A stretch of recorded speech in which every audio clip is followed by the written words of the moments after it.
श्री गणेशाय नमः। ओम श्री सरस्वती नमः। ओम श्री सीतारामाभ्यां नमः। कारण कवन श्रापे मुनि दीना, का अपराध रमापति कीना। ये प्रसंग मोहि कहूँ पुरारी, मुनि मन मोहे आचरज भाई। माता पार्वती जी भगवान शिव जी से कहती हैं कि नारद जी ने किस कारण से प्रभु को श्राप दिया।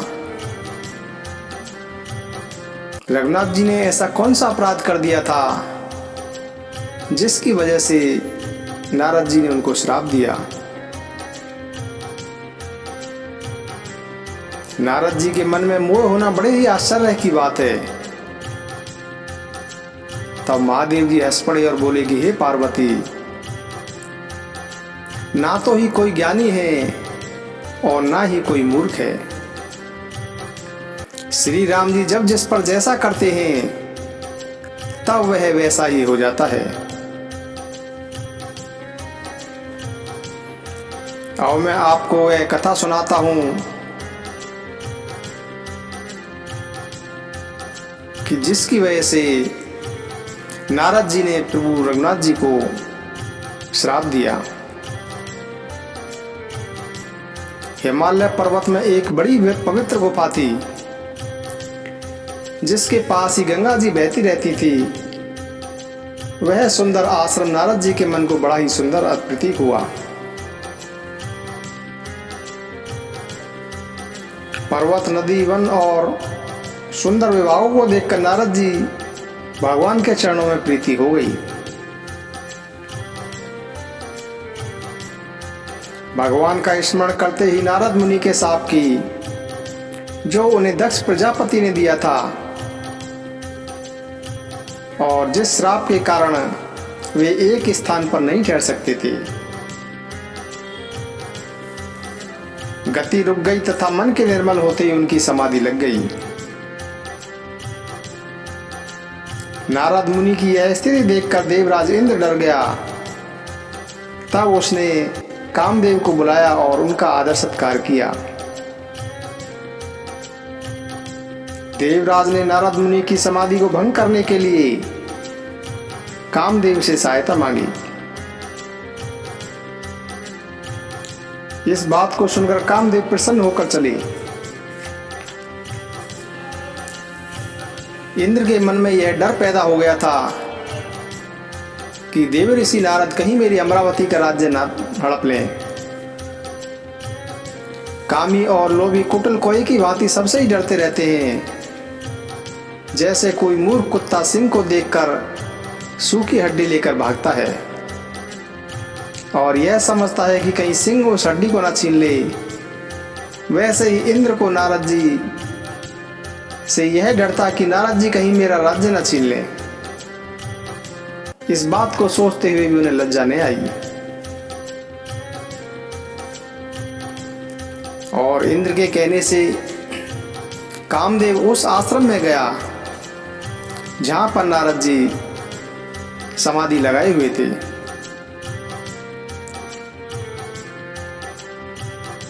कामदेव ने कामाग्नि को भड़काने वाली शीतल मंद और सुगंधित हवा चलाई लगी। कामदेव ने रंभा आदि नवयुवती देवंगनाएं, जो काम कला में हर प्रकार की निपुण थी, अनेक प्रकार की तानों के साथ गाने लगी और नाना प्रकार के खेल खेलने लगी।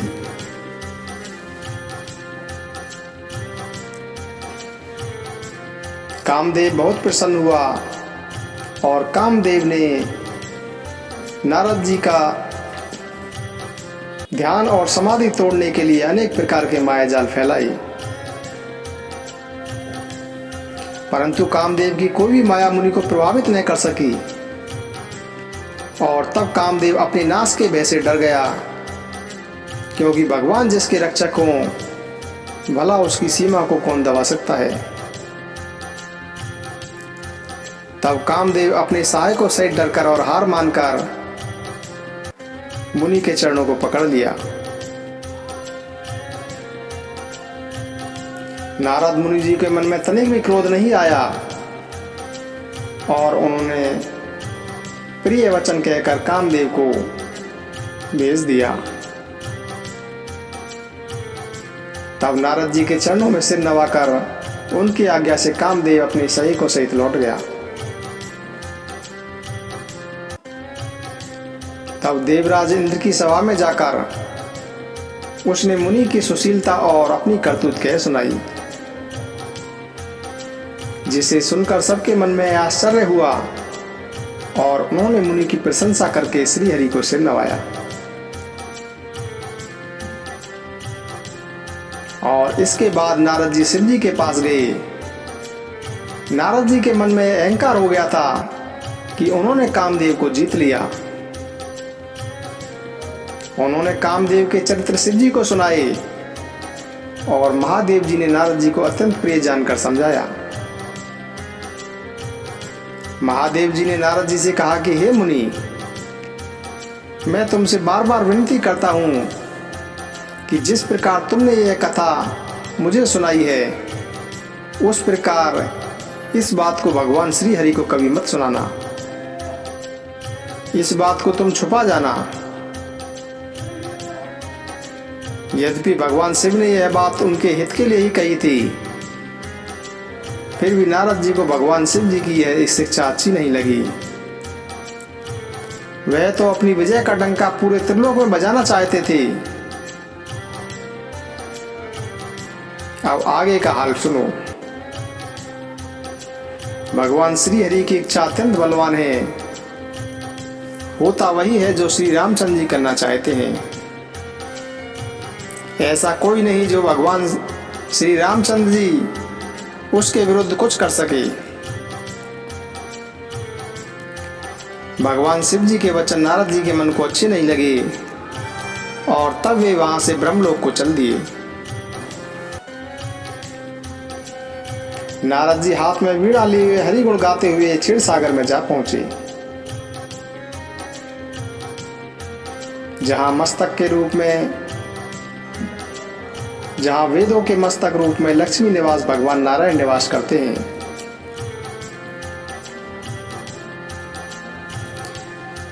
हर्षि मिले उठि रमा निकेता, बैठे आसन ऋषि समेता, बोले बेहसी चराचर राया, बहुते दिनन कीन मुनि दाया।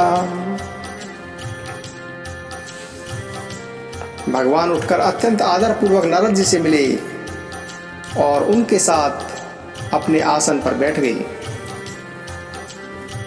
और नारद जी से हंसकर बोले कि हे मुनिराज, आप बहुत दिनों बाद पधारे हैं।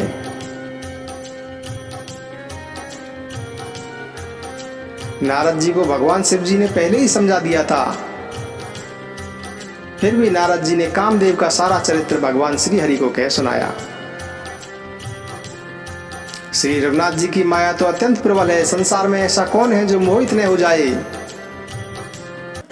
भगवान रूखा मुंह करके कोमल वचन बोले कि हे मुनिराज, आपका स्मरण करने से दूसरों के मोह, काम, क्रोध और अभिमान मिट जाते हैं। फिर आपके लिए काम को जीतना कौन सी बड़ी बात है। मोह तो उन लोगों के मन में होता है जिनके हृदय में ज्ञान नहीं होता। आप तो ब्रह्मचर्य व्रत में तत्पर और बड़े धैर्यवान हैं। भला कभी कामदेव भी आपको सता सकता है। आप जैसे ब्रह्मचर्य ऋषि के लिए कामदेव की कोई ताकत नहीं है। ऐसी बातें सुनकर नारद जी ने अभिमान के साथ कहा कि भगवान, यह सब आपकी कृपा है। तब भगवान ने अपने मन में विचार करके देखा कि नारद जी के मन में तो अभिमान का अंकुर पैदा हो गया है। नारद जी को यह अभिमान हो गया है कि मैंने कामदेव को जीत लिया। मैं नारद जी के इस अभिमान को तुरंत ही उखाड़ फेंकूंगा, क्योंकि सेवकों का हित करना ही मेरा परम धर्म है। मैं अवश्य ही वह उपाय करूंगा जिससे नारद मुनि का कल्याण हो जाए और मेरा थोड़ा सा खेल हो जाए। तब नारद जी भगवान श्री हरि के चरणों में सिर नवाकर चले। उनके हृदय में अभिमान और अधिक बढ़ गया। तब भगवान ने अपनी माया को प्रेरित किया। अब आगे सुनो क्या होता है। भगवान की माया से प्रेरित होकर उस माया ने रास्ते में 400 कोस का एक नगर रचा। उस नगर की रचना वैकुंठ से भी अधिक सुंदर थी। उस नगर में ऐसे सुंदर नर नारी बसते थे मानो अनेक कामदेव और रति ही मनुष्य धारण किए हुए हों। उस नगर में सील निधि नामक एक राजा रहता था, जिसके यहाँ असंख्य घोड़े, हाथी और सेना के समूह थे। उस राजा का वैभव विलास 100 इंद्रों के समान था। वह रूप, तेज, बल और नीति का ग्रह था। उसके विश्वमोहिनी नाम की एक कन्या थी। उस कन्या का रूप लक्ष्मी जी को भी मोहित कर देता था। यह सब भगवान की माया ही थी। उसकी शोभा का वर्णन भला कैसे किया जा सकता है।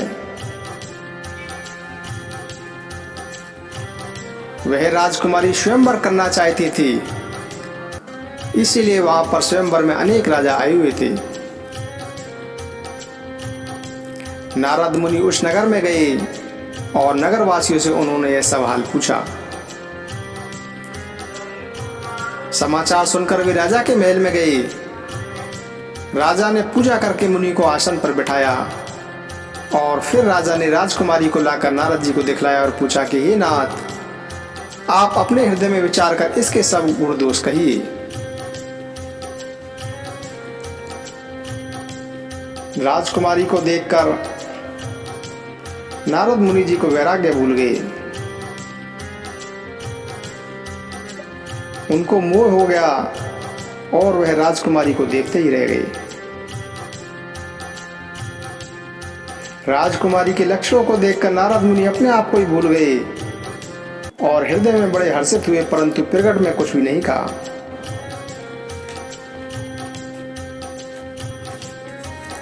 और राजकुमारी के लक्षणों को सोचकर वे मन में कहने लगे कि जो इस राजकुमारी को ब्याहेगा वह अमर हो जाएगा और रणभूमि में उसको कोई भी जीत नहीं सकेगा। यह कन्या जिसके साथ विवाह करेगी, सब चर और अचर जीव उसकी सेवा करेंगे। इस प्रकार राजकुमारी के सब लक्षणों को विचार कर मुनि ने अपने मन में रख लिया और राजा से कुछ और कह दिया। राजा से लड़की के सुलक्षण कहकर नारद जी चल दिए। पर नारद जी के मन में यह चिंता थी कि मैं सोच विचार कर अब वही उपाय करूं जिससे इस कन्या के साथ मेरा विवाह हो जाए। इस समय जब तब से तो कुछ काम नहीं हो सकता। हे विधाता, मुझे यह कन्या किस प्रकार मिलेगी? मैं इस कन्या से किस प्रकार विवाह कर सकूंगा? इस समय तो बड़ी शोभा और सुंदर रूप चाहिए, जिस रूप को देखकर राजकुमारी मुझ पर रीझ जाए और तब मेरे गले में ही जयमाला डाल दे। इस समय यदि मैं भगवान से सुंदरता मांगूं, पर उनके पास जाने में तो मुझे बहुत देर हो जाएगी और श्री हरि के समान मेरा हितैषी और भी कोई नहीं है। इसलिए इस समय श्री हरि ही मेरी सहायता कर सकते हैं। और उस समय नारद जी ने भगवान के अनेक प्रकार से विनती की। तब भगवान वही प्रकट हो गए। भगवान को देखकर नारद जी के नेत्र शीतल हो गए और वे मन ही मन बड़े हर्षित हुए कि अब तो काम बन गया, अब तो मैं सुंदरी से विवाह कर सकूंगा। नारद जी ने अत्यंत दीन होकर सारी कथा प्रभु को कह सुनाई और प्रार्थना करके मेरे सहायक बन जाइए ऐसा कहा। आप अपना सुंदर रूप मुझे दे दीजिए, अन्य किसी प्रकार से मैं उस राजकन्या को नहीं पा सकता। तब प्रभु श्री हरि कहते हैं नारद जी से, जेहि विधि नाथ होई हित मोरा, करहूं शुभेगी दास में तोरा।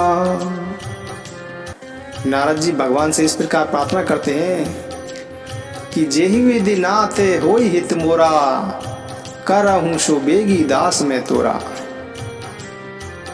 निज माया बल देखी विशाला, ये हसी बोले दीन दयाला।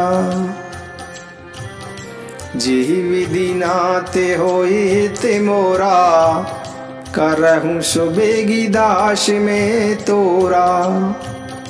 निज माया बल देखी विशाला, ये हसी बोले दीन दयाला। नारद मुनि जी कहते हैं कि हे प्रभु, जल्दी से कुछ ऐसा कीजिए जिससे मेरा भला हो, मैं आपका दास हूं। नारद जी की यह बात सुनकर प्रभु अपनी माया को देखकर दीन दयालु भगवान मन ही मन हंसकर बोले, जेहि विधि होई परम हित, नारद सुनहु तुमार। सोई हम करब ने आन कछु, बचन ने मृषा हमार। प्रभु श्री रघुनाथ जी कहते हैं कि हे नारद जी सुनो, आपका जिस प्रकार परम हित होगा हम वही करेंगे, दूसरा हम कुछ भी नहीं करेंगे। हमारा यह वचन असत्य नहीं होता।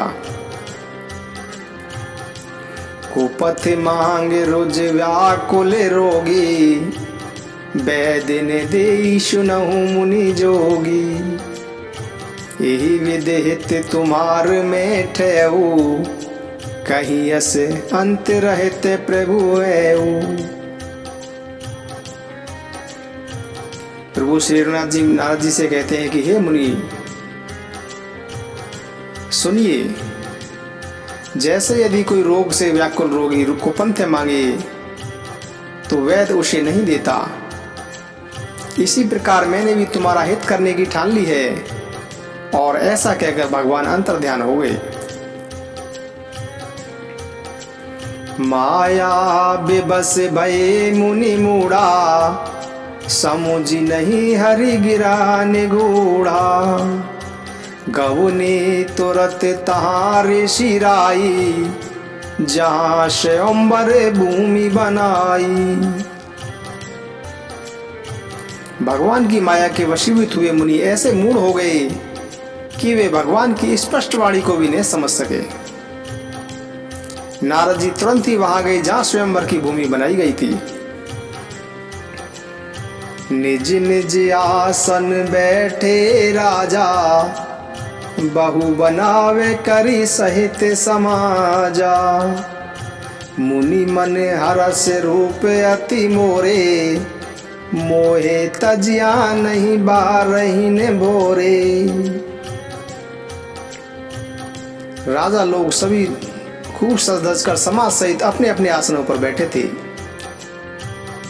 और नारद मुनि भी मन में प्रसन्न हो रहे थे कि मेरा रूप बड़ा सुंदर है, अब तो मुझे छोड़कर कन्या भूलकर भी किसी दूसरे का वर्ण नहीं करेगी।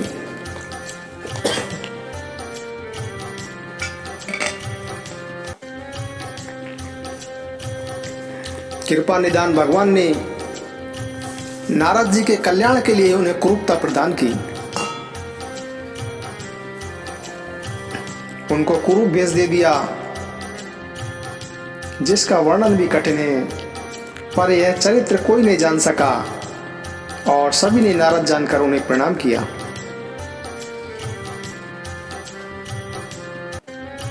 वहां पर उस राजसभा में 2 शिव जी के गढ़ भी थे और वे सारा वेद जानते थे और ब्राह्मण का वेश बनाकर सारी लीला देख रहे थे।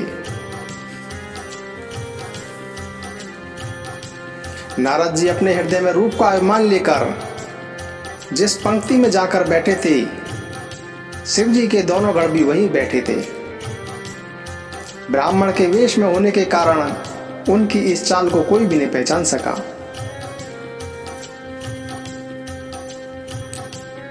वे नारद जी को व्यंग पूर्वक वचन कहते थे कि भगवान ने इनको अच्छी सुंदरता दी है, इनकी शोभा देखकर राजकुमारी रीझ जाएंगी और हरि बानर जानकर इन्हीं का वर्ण करेंगी। नारद मुनि को मोह हो रहा था, क्योंकि उनका मन माया के वश में था। शिव जी के गण प्रसन्न होकर हंस रहे थे। यद्यपि मुनि उनकी अटपटी बातें सुन रहे थे, पर बुद्धि भ्रम के कारण वे उनकी बातों को अपनी प्रशंसा ही समझ रहे थे। इस चरित्र को कोई भी नहीं जान सका। केवल राजकन्या को वह रूप दिखाई दिया तथा उनका बंदर जैसा मुंह और भयंकर शरीर देखते ही कन्या क्रोधित हो गई। तब राजकुमारी सखियों को साथ लेकर इस प्रकार चली मानो राजहंसनी चल रही हो। वह अपने कमल जैसे हाथों में जयमाला लिए सब राजाओं को देखती हुई घूमने लगी। जिस ओर नारद जी रूप के गर्भ में फूल कर बैठे हुए थे, उस ओर उसने भूल कर भी नहीं देखा। नारद जी बार बार उचक रहे हैं और झटपटा रहे हैं। उनकी ऐसी दशा को देखकर शिव जी के गण मुस्कुरा रहे हैं। श्री भगवान भी राजा का शरीर धारण करके वहां जा पहुंचे और राजकुमारी ने हर्षित होकर भगवान श्री हरि के गले में जयमाला डाल दी और भगवान दुल्हन को लेकर चले गए और सारी राजमंडली निराश हो गई। मोह के कारण मुनि की बुद्धि नष्ट हो गई थी। अतः वे राजकुमारी को गई देख अत्यंत विकल हो गए, मानो गांठ से छूटकर मणि गिर गई हो। और तब शिव जी के गणों ने मुस्कुराकर कहा कि जाकर जरा दर्पण में अपना मुंह तो देख लीजिए। जब शिव जी के गणों ने नारद जी से इस प्रकार कहा कि जाकर अपने दर्पण में मुंह देख लीजिए, ऐसा कहकर वे दोनों भयभीत होकर वहां से भागे। और मुनि ने जब जाकर जल में झांककर अपना मुंह देखा तो अपना रूप देखकर उनको क्रोध बढ़ गया। उन्होंने शिव जी के उन दोनों गणों को अत्यंत कठोर शाप दिया। नारद मुनि जी ने भगवान शिव के गणों को शाप दिया कि तुम दोनों कपटी और पापी राक्षसी हो जाओ। तुमने हमारी हंसी उड़ाई है, अब तुम उसका फल चखो और फिर मुनि की हंसी न करना। मुनि ने फिर जल में देखा तो उन्हें अपना असली रूप प्राप्त हो गया, लेकिन तब भी उन्हें संतोष नहीं हुआ। उनके होठ फड़क रहे थे और मन में क्रोध भरा हुआ था। वे तुरंत ही वहां पर चले जहां भगवान थे। और नारद मुनि जी जाते हुए मन में सोच रहे थे कि मैं जाकर भगवान को शाप दे दूंगा और नहीं तो अपने प्राण त्याग दूंगा। भगवान ने जगत में मेरी हंसी कराई है। भगवान हरि उन्हीं बीच रास्ते में ही मिल गए और भगवान हरि के साथ में लक्ष्मी जी अर्थात वही राजकुमारी थी। भगवान ने मीठी वाणी में नारद जी से कहा कि हे मुनि, इतने व्याकुल होकर कहां चले जा रहे हो। इस तरह के शब्द सुनते ही नारद जी को और भी क्रोध बढ़ गया। माया के वशीभूत होने के कारण उनका ज्ञान भी विलुप्त हो गया था। और मुनि ने कहा कि तुम दूसरों की संपदा नहीं देख सकते, तुम्हारे भीतर ईर्ष्या और कपट बहुत है। समुद्र मंथन करते समय तुमने शिव जी को बावला बना दिया था और देवताओं को प्रेरित करके उन्हें विषपान करा दिया था। असुरों को मदिरा और शिव जी को विष देकर तुमने स्वयं लक्ष्मी और कौस्तुभ मणि ले ली थी। तुम बड़े ही धोखेबाज और स्वार्थी हो, सदा ही कपट का व्यवहार करते हो। तुम परम स्वतंत्र हो, सिर पर तो कोई है नहीं। इससे जब जो मन में आता है वही करते रहते हो। भले को बुरा कर देते हो और बुरे को भला कर देते हो। तुम्हारे हृदय में ना कोई हर्ष विषाद है, कुछ भी नहीं है। तुम सबको ठग ठग कर इतने निडर हो गए हो कि तुम्हारे मन में सदा उत्साह रहता है, शुभ और अशुभ कर्म करके तुम्हें वादा नहीं देते। अब तक तुम्हें किसी ने ठीक नहीं किया है, परंतु इस बार तुमने मुझसे छेड़खानी कर दी है। अब अपने करने का फल भुगतना। जिस शरीर को धारण करके तुमने मुझे ठगा है, तुम वही शरीर धारण करो, यह मेरा श्राप है। तुमने हमारा रूप जैसा बना दिया था और इसलिए बंदर ही तुम्हारी सहायता करेंगे। मैं जिस स्त्री को चाहता था और उससे तुमने मेरा वियोग करा दिया, इसी प्रकार का स्त्री वियोग तुम्हें भी प्राप्त होगा और तुम भी दुखी रहोगे। शाप को सर पर चढ़ाकर हृदय में हर्षित होकर प्रभु ने नारद जी से विनती की और अपनी माया को हटा दिया। जब हरि माया दूर निवारी, नहीं ते रमान राजकुमारी। तब मुनि अति सभी ते हरि चरना, गहे पाही प्रणतारे ते हरिना। और तब भगवान प्रभु श्री हरि ने अपनी माया को हटा दिया और अपनी माया का हटाने के बाद में तब वहाँ पर न लक्ष्मी रह गई और न ही वे राजकुमारी रह गई। तब मुनि ने अत्यंत भयभीत होकर श्री हरि के चरण पकड़ लिए और कहा कि हे प्रभु, हे शरणागत के दुखों को हरने वाले, मेरी रक्षा कीजिए। हे कृपालु, मेरा शाप मिथ्या हो जाए। तब दीनों पर दया करने भगवान ने कहा कि यह सब मेरी इच्छा से हुआ है। इस पर नारद मुनि ने कहा कि मैंने आपको अनेक खोटे वचन कहे हैं, मेरे पाप कैसे मिटेंगे। तब भगवान बोले कि आप जाकर शंकर जी के सतनाम का जप करो, इससे आपके हृदय को तुरंत ही शांति प्राप्त होगी। शिव जी के समान मुझे कोई दूसरा प्रिय नहीं है, इस विश्वास को भूलकर भी न छोड़ना। हे मुनि, शिव जी जिस पर कृपा नहीं करते, वह मेरी भक्ति प्राप्त नहीं कर पाता। हृदय में ऐसा निश्चय करके जाकर पृथ्वी पर विचरो और मेरी माया अब तुम्हारे निकट कभी नहीं आएगी। अनेक प्रकार से मुनि को समझा बुझाकर प्रभु अंतर ध्यान हो गए और नारद जी श्री रामचंद्र जी के गुणों का गान करते हुए ब्रह्मलोक को चल दिए। जेहि पर कृपा ने करहि पुरारी, सोने पावे मुनि भगति हमारी। आस और धरी मही बिचरऊ जाई, अब ने तुम ही माया निराई। भगवान कहते हैं कि शिव जी जिस पर कृपा नहीं करते, वह मेरी भक्ति प्राप्त नहीं कर पाता। हृदय में ऐसा निश्चय करके जाकर पृथ्वी पर विचरो और मेरी माया अब तुम्हारे निकट नहीं आएगी। श्री राम जय जय राम, श्री राम जय जय राम।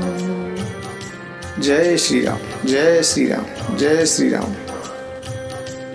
श्री राम जय जय राम, श्री राम जय जय राम, श्री राम जय जय राम, श्री राम जय जय राम, श्री राम जय जय राम, प्रभु राम जय जय राम, श्री राम जय जय राम, प्रभु राम जय जय राम, श्री राम जय जय राम, श्री राम जय जय राम, श्री राम जय जय राम, श्री राम जय जय राम, श्री राम जय जय राम, श्री राम जय जय